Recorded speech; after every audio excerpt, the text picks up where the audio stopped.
Hello കൂട്ടുകാരെ, വിക്ടേഴ്സ് ചാനലിലെ 4ാം ക്ലാസ്സിൻ്റെ ഗണിതത്തിൻ്റെ പ്രവർത്തനങ്ങളും അതിൻ്റെ ഉത്തരങ്ങളുമായി ഞാൻ വീണ്ടും ഇവിടെ എത്തിയിരിക്കുകയാണ്.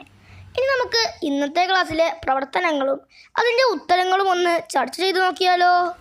നമ്മുടെ ഗണിതത്തിൻ്റെ പാഠപുസ്തകത്തിൽ വെജിറ്റബിൾ ഗാർഡൻ എന്ന ഭാഗത്തെ ഒരു ചോദ്യത്തിൻ്റെ ഉത്തരം കണ്ടെത്താനാണ് നമ്മുടെ ഇന്നത്തെ പ്രവർത്തനം. ഏതാണെന്നോ ചോദ്യം ഞാൻ വായിച്ചു തരാം.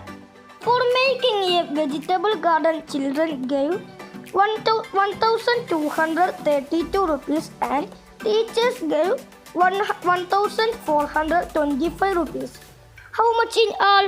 ഇതിൻ്റെ മലയാളം: സ്കൂളിൽ പച്ചക്കറിത്തോട്ടം ഉണ്ടാക്കാൻ കുട്ടികൾ 1232 രൂപയും അധ്യാപകർ 1425 രൂപയും നൽകി. എങ്കിൽ ആകെ എത്ര രൂപ കിട്ടി? ഇതിൻ്റെ ഉത്തരം നിങ്ങൾക്ക് എല്ലാവർക്കും അറിയുമെന്ന് എനിക്കറിയാം. എന്നാൽ ഇതിൻ്റെ ഉത്തരം എങ്ങനെയാണ് കിട്ടുക? അതെ, കൂട്ടി നോക്കണം. ഈ രണ്ട് സംഖ്യകളും കൂട്ടി നോക്കണം. ഇവിടെ കുട്ടികൾ എത്ര രൂപയാണ് കൊടുത്തിട്ടുള്ളത്? 1232. അധ്യാപകരോ 1425. അപ്പോൾ ഇത് രണ്ട് കൂട്ടി നോക്കുകയാണ് നമുക്ക് വേണ്ടത്. ഇനി ഇത് നമുക്ക് ഇങ്ങനെ എഴുതാം.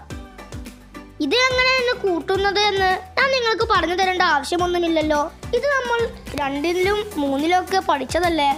ഇനി ഇത് നമുക്കൊന്ന് കൂട്ടി നോക്കണ്ടേ? അത് 5ഉം 2ഉം കൂട്ടിയാൽ നമുക്ക് 7 കിട്ടും. അടുത്തത് 10കളുടെ സ്ഥാനത്തായ 3ഉം 2ഉം, ഇത് രണ്ടും കൂട്ടിയാൽ നമുക്ക് 5 കിട്ടും. 100കളുടെ സ്ഥാനത്തായ 2ഉം 4ഉം കൂട്ടിയാൽ 6 കിട്ടും. പിന്നീട് 1000ങ്ങളുടെ സ്ഥാനത്തായ 1ഉം 1ഉം കൂട്ടിയാൽ നമുക്ക് 2 കിട്ടും. ഇവിടെ നമുക്കിപ്പോൾ കുട്ടികളും അധ്യാപകരും കൊടുത്ത ആകെ തുക കിട്ടിയിട്ടുണ്ട് 2657, അഥവാ 2657.